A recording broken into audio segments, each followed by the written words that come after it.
watu watatu wa familia moja, maana ya mume, mke pamoja na mtoto wa miaka minne wamepoteza maisha.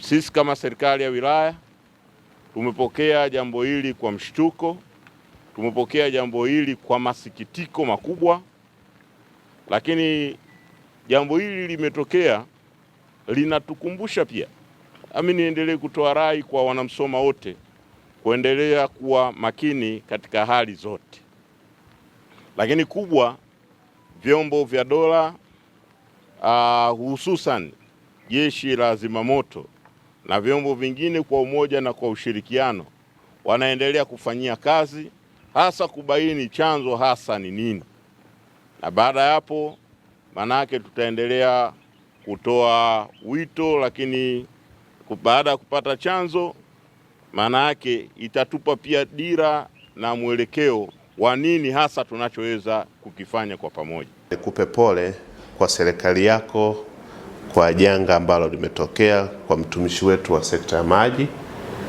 pamoja na familia yake. Kwa kweli ni janga ambalo ni kubwa sana la kuunguliwa moto na yeye kupoteza maisha.